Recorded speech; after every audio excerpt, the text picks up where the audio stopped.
Otak kita ini atau kepala kita itu tidak didesain untuk menghadapi cedera yang begitu berat, apalagi ditendang, dipukul. Cedera kepala yang menyeluruh atau yang diffuse, maka semua bagian dari otak itu terkena dampaknya.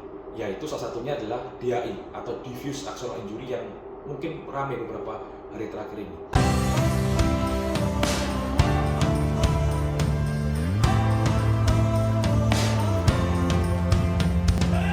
Cedera kepala merupakan cedera yang langsung mengenai ke kepala. Penyebabnya bisa berbagai macam, bisa mulai benturan, bisa karena jatuh, karena kecelakaan, dipukul senjata tajam, ataupun ada juga senjata api yang bisa membuat cedera di kepala. Cedera kepala itu bisa dikategorikan dari ringan sampai ke berat, berdasarkan kesadaran dari pasiennya. Kesadaran dari pasien kalau dalam bahasa medis bisa diukur melalui Glasgow Coma Scale, atau kalau para dokter bilang adalah dengan GCS, di mana GCS itu dinilai mulai dari bagaimana mata pasien, bagaimana motorik atau gerakan tangan atau gerakan tubuh pasien, dan juga bagaimana verbal atau bagaimana pasien itu bisa diajak komunikasi atau tidak.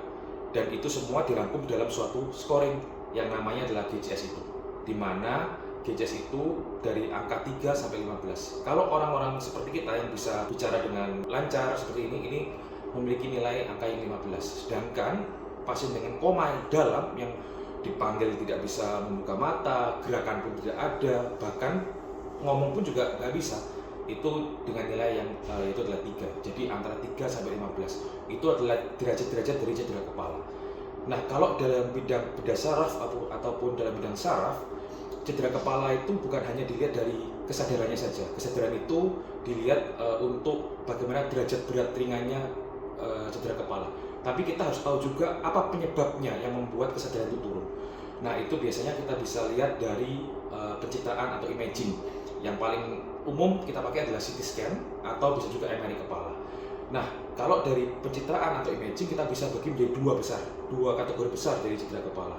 Yaitu adalah cedera kepala yang vokal, yang artinya adalah cedera kepala itu hanya mempengaruhi sebagian saja dari otak, atau yang diffuse, yang artinya adalah menyeluruh dari otak. Kalau cedera kepala yang vokal, yang hanya sebagian saja, biasanya disebabkan karena adanya perdarahan, misalkan perdarahan di atas laput otak maupun di bawah laput otak, ataupun biasanya adanya memar pada otak pada bagian-bagian tertentu saja yang terkena benturan. Tapi kalau cedera kepala yang menyeluruh atau yang diffuse, maka semua bagian dari otak itu terkena dampaknya. Yaitu salah satunya adalah DAI atau diffuse axonal injury yang mungkin ramai beberapa hari terakhir ini. Nah, diffuse axonal injury itu apa sebenarnya? Injury itu adalah perlukaan axonal to axon dan diffuse, yaitu adalah perlukaan akson yang menyeluruh. Nah, akson sendiri apa? Jadi, satu sel saraf itu terdiri dari badan sel yang mengatur suatu sel secara keseluruhan, sel saraf, dan juga akson yang artinya adalah tangan-tangan dari badan sel itu, di mana badan sel itu akan memberikan respon, akan memberikan impuls, akan memberikan suatu informasi ke sel yang lainnya menggunakan tangannya. Nah, kalau tangannya akson ini cedera, putus misalkan, maka dari satu sel saraf dia tidak akan bisa memberikan informasi ke saraf yang lainnya, dan yang akhirnya adalah kesadarannya turun. Dan itulah yang kita sebut dengan DAI. Jadi pasien itu bisa saja di dalam CT scan atau di dalam MRI tidak ada masalah, tidak ada pendarahan, tidak ada kelainan apapun, namun kesadarannya turun karena adanya diffuse axonal injury yang sangat sulit untuk kita lihat di imaging, yaitu di CT scan ataupun di MRI.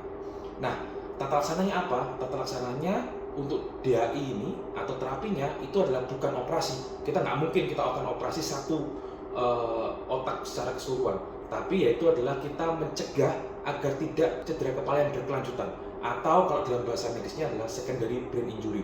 Jadi sel-sel otak itu dibiarkan untuk cedera saja tapi tidak mati, tidak sampai mati.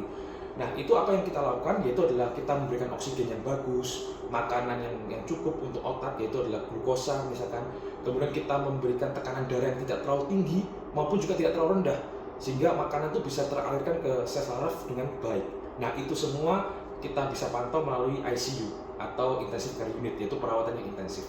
Sehingga itu yang bisa kita kerjakan atau kita tata laksana untuk diffuse axonal injury. Nah, bagaimana prognosis atau bagaimana jangka panjang dari pasien-pasien DAI? Semua bergantung dari seberapa berat dari DAI-nya, seberapa berat dari akson-akson yang putus, dan juga bagaimana terapi kita kepada pasien dengan DHI ini. Apakah terlambat, apakah sudah bagus, apakah kurang, itu juga semua bergantung pada itu semua untuk menghasilkan outcome atau luaran dari pasien yang baik atau buruknya. Nah, jadi meskipun kepala kita ini atau Tuhan sudah menciptakan kepala kita ini, otak kita ini terlindung dari tengkorak yang sangat padat, yang sangat rigid untuk bisa melindungi otak kita, tapi otak kita juga akan tetap cedera ketika ada hantaman yang hebat.